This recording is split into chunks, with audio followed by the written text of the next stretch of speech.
एक जज अपनी पत्नी को क्यों दे रहे हैं तलाक। कल रात एक ऐसा वाकया हुआ जिसने मेरी ज़िंदगी के कई पहलुओं को छू लिया। करीब 7 बजे होंगे, शाम को मोबाइल बजा। उठाया तो उधर से रोने की आवाज़। मैंने शांत कराया और पूछा कि भाभी जी आखिर हुआ क्या। उधर से आवाज़ आई, आप कहाँ हैं और कितनी देर में आ सकते हैं। मैंने कहा आप परेशानी बताइए और भाई साहब कहाँ हैं, माता जी किधर हैं, आखिर हुआ क्या है। लेकिन उधर से केवल एक रट की आप आ जाइए। मैंने आश्वासन दिया कि कम से कम 1 घंटा पहुंचने में लगेगा। जैसे तैसे पूरी घबराहट में पहुंचा, देखा तो भाई साहब हमारे मित्र जो जज हैं सामने बैठे हुए हैं। भाभी जी रोना चीखना कर रही हैं। 12 साल का बेटा भी परेशान है। 9 साल की बेटी भी कुछ नहीं कह पा रही है। मैंने भाई साहब से पूछा कि आखिर क्या बात है। भाई साहब कोई जवाब नहीं दे रहे थे। फिर भाभी जी ने कहा, ये देखिए तलाक के पेपर एक कोर्ट से तैयार करा के लाए हैं, मुझे तलाक देना चाहते हैं।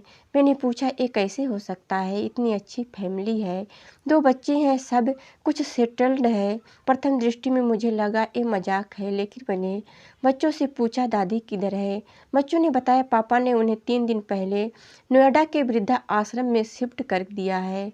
मैंने घर के नौकर से कहा मुझे और भाई साहब को चाय पिलाओ। कुछ देर में चाय आई।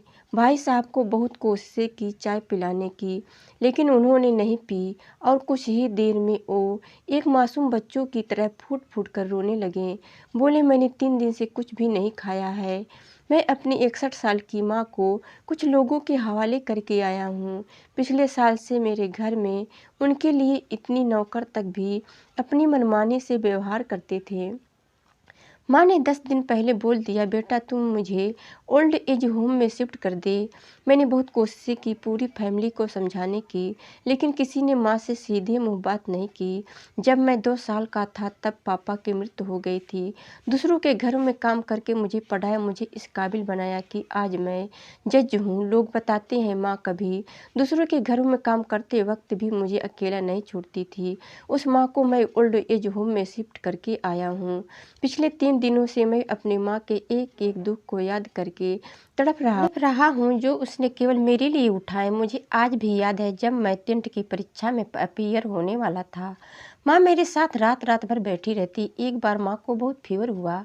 मैं तभी स्कूल से आया था, उसका शरीर गर्म था, तब रहा था। मैंने कहा माँ तुझे फीवर है। हंसती हुई बोली अभी खाना बना रही थी इसलिए गर्म है। लोगों से उधार मांगकर मुझे दिल्ली विश्वविद्यालय से LLB तक पढ़ाया। मुझे ट्यूशन तक नहीं पढ़ाने देती थी कि कहीं मेरा टाइम खराब ना हो जाए। कहते कहते रोने लगे और बोले जब ऐसी माँ के हम नहीं हो सकते तो हम अपने बीवी और बच्चों के क्या होंगे। हम जिनके शरीर के टुकड़े हैं आज हम उनको ऐसे लोगों के हवाले करके आए हैं जो उनकी आदत उनकी बीमारी उनके बारे में कुछ भी नहीं जानते। जब मैं ऐसी माँ के लिए कुछ नहीं कर सकता तो मैं किसी और के लिए भला क्या कर सकता हूँ। आज़ादी अगर इतनी प्यारी है और माँ इतनी बोझ लग रही है तो मैं पूरी आज़ादी देना चाहता हूँ।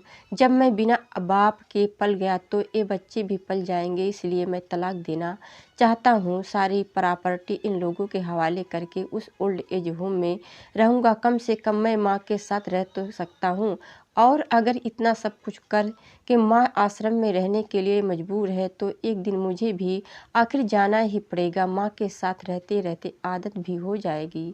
माँ की तरह तकलीफ तो नहीं होगी। जितना बोलते उससे भी ज़्यादा रो रहे थे। बातें करते करते रात के 12:30 हो गए। मैंने भाभी जी के चेहरे को देखा। उनके भाव के प्रायश्चित और ग्लानि से भरे हुए थे। मैंने ड्राइवर से कहा अभी हम लोग नोएडा जाएंगे। भाभी जी और बच्चे हम सारे लोग नोएडा पहुंचे। बहुत ज़्यादा रिक्वेस्ट करने पर गेट खुला। भाई साहब ने उस गेट कीपर के पैर पकड़ लिए। बोले मेरी माँ है, मैं उसको लेने आया हूँ। चौकीदार ने कहा क्या करते हो साहब। भाई साहब ने कहा मैं जज हूँ। उस चौकीदार ने कहा जहाँ सारे सबूत सामने हैं तब तो आप अपनी माँ के साथ न्याय नहीं कर पाए, औरों के साथ क्या न्याय करते होंगे। साहब इतना कहकर हम लोगों को वहीं रोक कर वह अंदर चला गया। अंदर से एक महिला आई जो वार्डन थी। उसने बड़े कातर शब्दों में कहा, 2 बजे रात को आप लोग ले जाके कहीं मार दें तो मैं अपने ईश्वर को क्या जवाब दूंगी। मैंने सिस्टर से कहा, आप विश्वास करिए, ये लोग बहुत बड़े पश्चाताप में जी रहे हैं। अंत में किसी तरह उनके कमरे में ले गई। कमरे में जो दृश्य था उसको कहने की स्थिति में मैं नहीं हूँ। केवल एक फोटो जिसमें पूरी फैमिली है और वो भी माँ जी के बगल में, जैसे किसी बच्चों को सुला रखा है। मुझे देखी तो उनको लगा कि बात न खुल जाए, लेकिन जब मैंने कहा हम लोग आपको लेने आए हैं तो पूरी फैमिली एक दूसरे को पकड़ कर रोने लगी। आसपास के कमरों में और भी बुजुर्ग थे। सब लोग जाग कर बाहर तक ही आ गए। उनकी भी आंखें नम थी। कुछ समय के बाद चलने की तैयारी हुई। पूरे आश्रम के लोग बाहर तक आए। किसी तरह हम लोग आश्रम के लोगों को छोड़ पाए। सब लोग इस आशा से देख रहे थे कि शायद उनको भी कोई लेने आए। रास्ते भर बच्चे और भाभी जी तो शांत रहे, लेकिन भाई साहब और माता जी एक दूसरे की भावनाओं को अपने पुराने रिश्ते पर बिठा रहे थे। घर आते आते करीब 3:45 हो गया। भाभी जी भी अपनी खुशी की चाबी कहाँ है ये समझ गई थी। मैं भी चल दिया, लेकिन रास्ते भर वो सारी बातें और दृश्य घूमते रहे। माँ केवल माँ है, उसको मरने से पहले ना मारे। माँ हमारी ताकत है, उसे बेसहारा ना होने दे। अगर वह कमज़ोर हो गई तो हमारी संस्कृति की रीढ़ कमज़ोर हो जाएगी।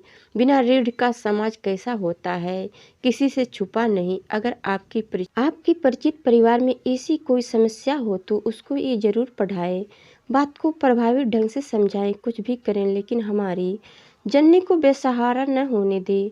अगर माँ की आंख से आंसू गिर जाए तो ये कर्ज कई जन्मों तक रहेगा।